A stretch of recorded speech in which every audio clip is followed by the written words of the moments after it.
Hello and welcome to Witness, bringing you films about people's lives from all over the world. I'm Rida Fakhri. Moldova, a former Soviet republic, is a country battling desperate poverty, and many of its young people look for jobs and a better life beyond its borders. But this makes Moldova's young women especially vulnerable to the international sex traffickers that prey on them. On a false promise of a job abroad, women are targeted, trapped, raped, and forced into prostitution. Stella Rotaru, with her colleagues in the International Organization for Migration, has been fighting this sex trade for years and helping trafficked women after their traumatic experiences. Filmmaker Richard Setbon brings us the empowering story of Stella and her work, as well as some of the grim testimonies of women who've survived this horrendous form of exploitation. Stella Rotaru, fighting the global sex trade.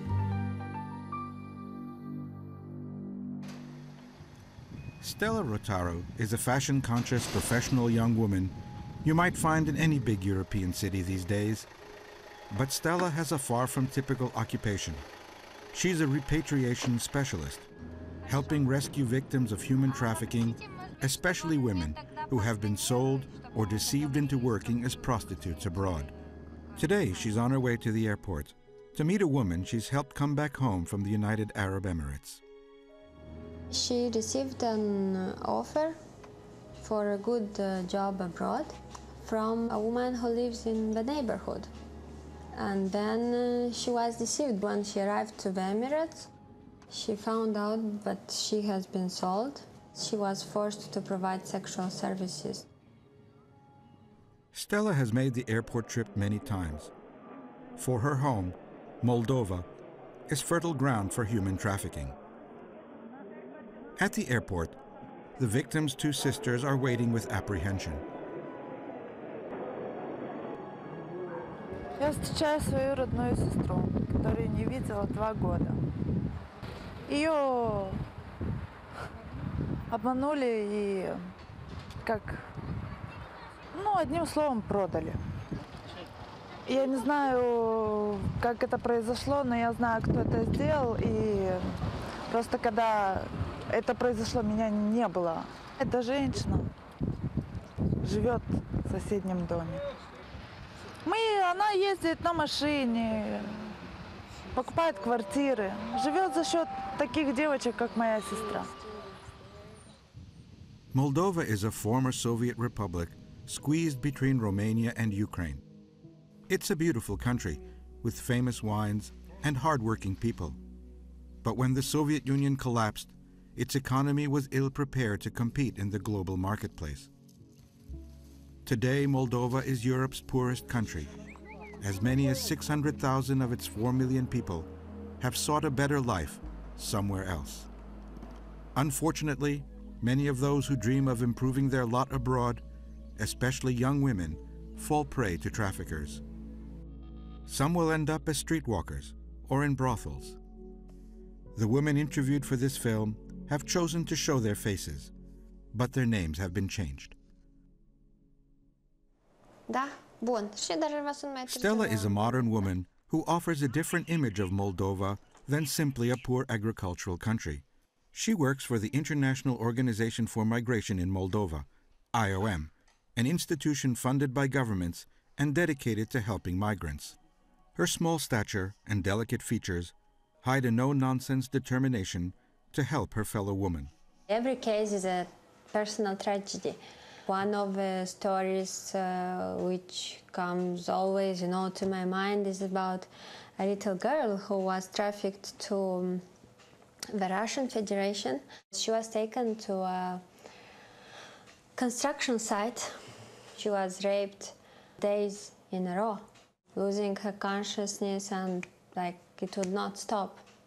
Until one day, one man, he felt mercy for her, and he opened the door for her and gave her some money. The most heartbreaking story is that instead of buying a ticket to go home, she used this money to buy some candies and some soda water and the book of fairy tales written by Hans Christian Andersen. And also, when I think of the story, tears always come into my eyes because it's so terrible. Stella tries to lead as normal a life as possible, not letting these stories get to her. Basically, I think that in 5 years of work, I learned how to keep professional distance, but of course there are still some cases that are really, really sad. While Stella's background is relatively privileged compared to those she helps, her family too has felt the need to work abroad. My brother is in Ireland, he's a cook. My mother is in Italy, she's taking care of a child in an Italian family. It's not that my family lives in poverty, it's not about this, but because the salary is here, not enough. Stella tirelessly travels the country, coordinating repatriations. Elena is one example among many.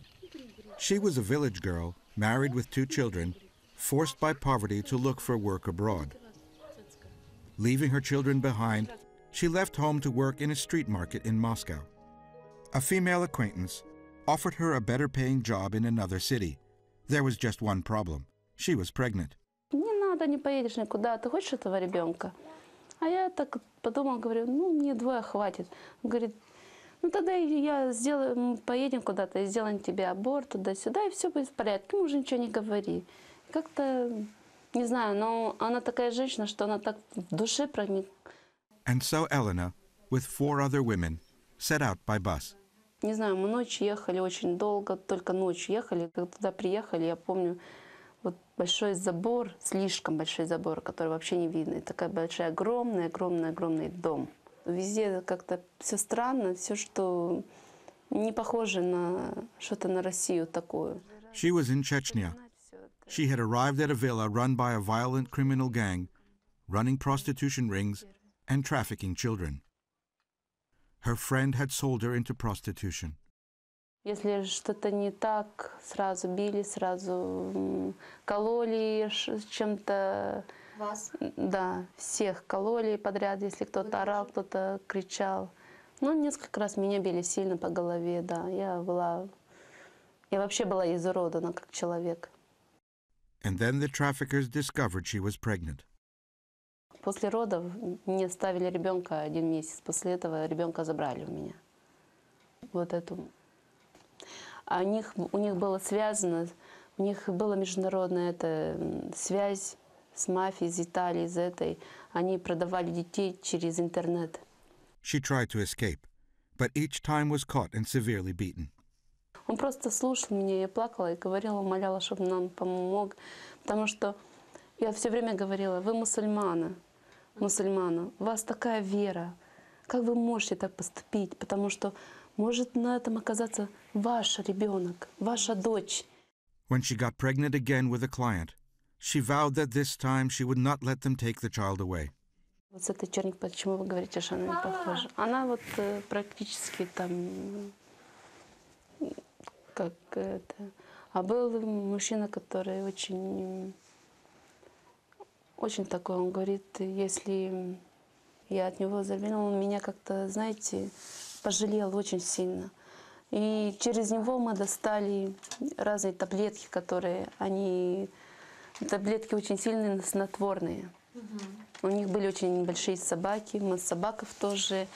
Мы как-то сбежали. Много дней шли. Не знаю, может, 5, 6, 7 дней.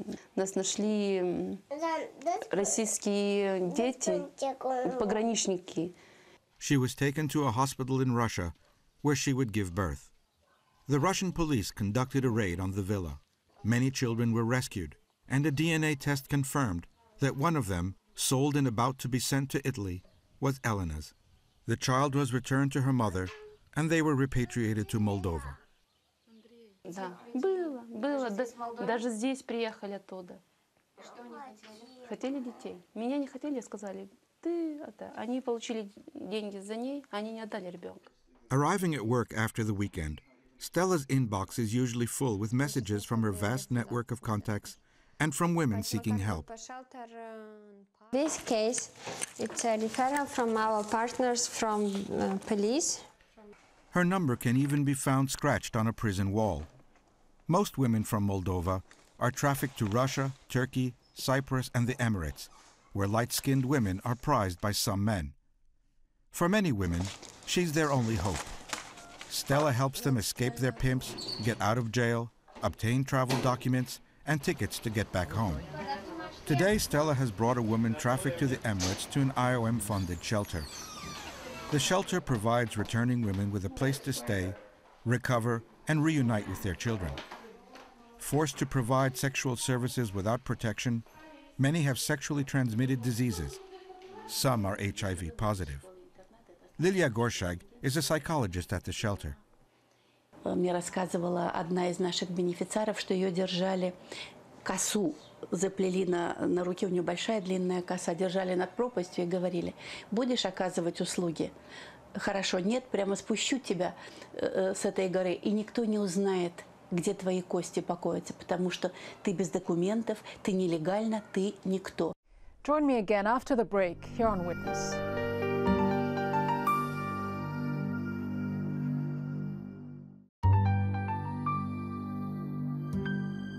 Welcome back to this edition of Witness. I'm Rida Fakhri. Stella Rotaru and her colleagues in Moldova are fighting the global sex trade and helping young women who've been trafficked into prostitution abroad. Stella is today at the shelter speaking with Christina, a young woman she's helped return from Turkey, where she was forced to work in a brothel. She's been living at the shelter for 4 days now, recovering before returning home. Christina has decided to take us to her village and tell her story on camera. Stella, understandably, is protective and reluctant to let Christina show her face. Recently, we had journalists coming in.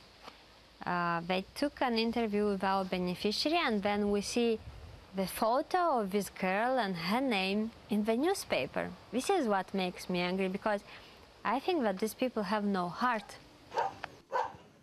Christina's village, like others in Moldova, is outwardly picturesque, almost from another age.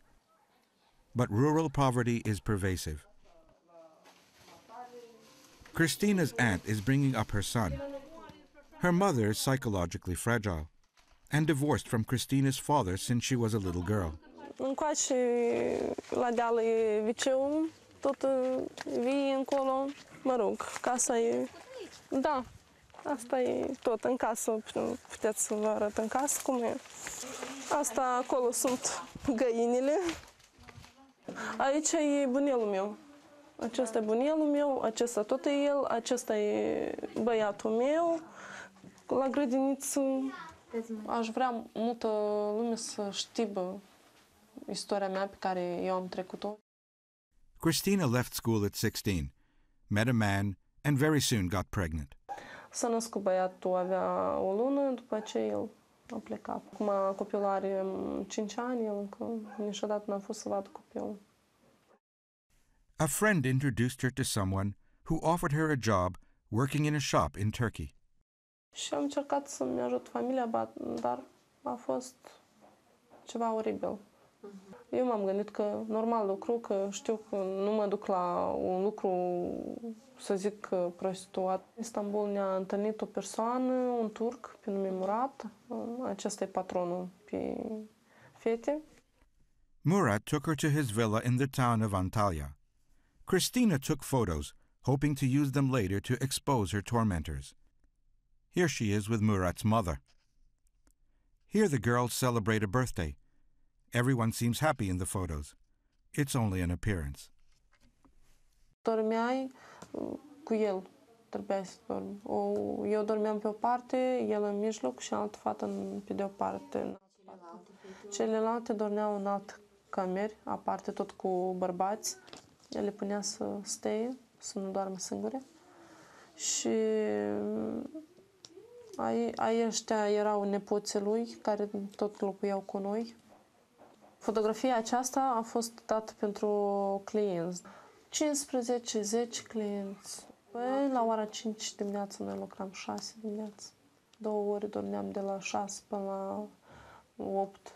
Ne sculam și trebuiam să facem curat, să spălăm, să mâncare, să pregătim. Era foarte, foarte, foarte oribil.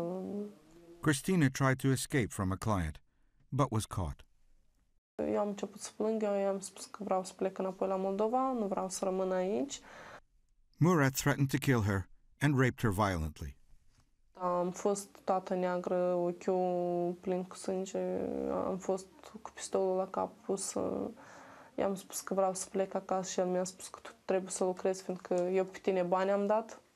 Clients were hardly better. Clienții, într-adevăr, foarte vreau să zic că puteau să te bată, puteau, dacă ceva nu le plăcea, cum cu sexul te ocupi, le suna la patron, patronul vine și în fața lor te bătea, era foarte oribil. Since her return, Christina has received threatening calls from Turkey. But she's more angry about what happened to her than fearful. M-a amenințat cu, să zic, cu moartea. Mi-a zis că dacă eu nu mă întorc înapoi, eu o să vii, o să fac probleme, că nu o să mai ai copil, nu o să mai ai nimic. A durat vreo lună, două, până mi-am schimbat numărul. Christina's ambition today is to become a policewoman. Her relations with her son, after years of separation, are distant. Andrian, ia-mi la mamica. N-a fost cu mine atâta timp și cam el nici nu vrea să stai cu mine. El se îndepărtează de mine. Eu parcă mă simt puțin mai prost. Eu am prieteni, dar totuși nu prea sunt în bune relații. Da. Am început să-i urăsc și nu pot să mă apropii de dânsul mai aproape, mai aproape. O să mă stărui să revin. Christina came back with nothing. Everyone but the trafficked women, it seems, profits from the trade. Some of the women choose to make abortions after they come back because the child reminds them of all the terrible nights and situations they have been through. Some women give birth to the children, but then they abandon them. Many women on their return are stigmatized, even gang raped by villagers.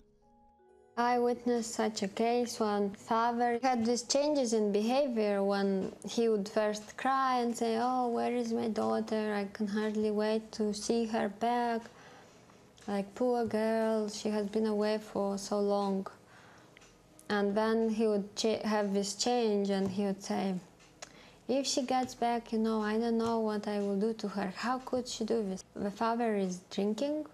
Of course, maybe in the morning he is happy that his daughter is back home, and then in the evening he might beat her because he thinks she is a whore, and you know, how could she do this, and she deserves what she got. The Moldovan government helps fund a camp for girls from families considered vulnerable to trafficking. Compared with kids from Western families, these girls mature fast. They must often cope at an early age with the absence of a parent and take responsibility for the care of a sibling. Today, IOM has brought a film to show them about a group of Moldovans who migrate to Italy looking for jobs. One of the characters leaves his family to go abroad to earn money for surgery. Another character is forced to work as a prostitute. The events portrayed in the film are familiar to the girls. Atunci când oamenii noștri pleacă acolo, ei sunt priviți ca niște robi, ca niște oameni cu mult mai poziționați mai jos pe scara intelectuală. The subject of prostitution provokes a heated discussion. У них тоже жизнь не сложилась, но не надо так радикально менять. Da, el lucrau ziua într-un bar, poate spălau pe geaua, cum spunea acolo, dar asta nu contează, nu special că sara trebuie să lucreze. Agonia după bani, ele nu se puteau sătura, știau că dacă se ocupă prostituția, dar ele... Și mai este și traficul de persoane, care este mult mai grav, pentru că ele se duc și sunt impuse, sunt drogate, sunt bătute, poate chiar omorâte. Și ele nu că de frică, dar ele n-au altă șansă pentru că ele sunt impuse. Ovidia's mother works in Italy caring for an elderly person. She lives with her aunts. The girls that are trafficked, when they come back, the people look at them just like this was their idea. They wanted to do this. This was their choice to practice the prostitution. And they are not understood, and they suffer maybe much more that they suffer there, because the mentality of our people, it's old.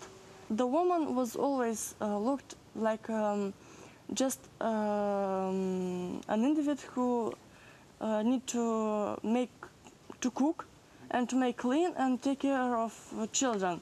She hasn't right to be a personality. А знаете, почему я согласилась? Потому что пускай даже женщины, девочки, которые вот выезжают на заработки за границу, пускай они не думают, что там их ждут хлеб и солью. Чтобы они знали, что лучше дома уже свой хлеб пожуешь, хоть какой есть, но дома, что никто не поиздевается с тобой. Eu mă bucur că am un fiu și că mă bucur să fiu alături de el, aș zice, și aș mulțumi la toți care mă ajută și care mă înțeleg, care înțeleg povestea mea. When I see the results of our work, when I see that these people come back home and the families get together and the ordeal ends and they're not anymore sold or being treated like slaves, I think this is what keeps me going.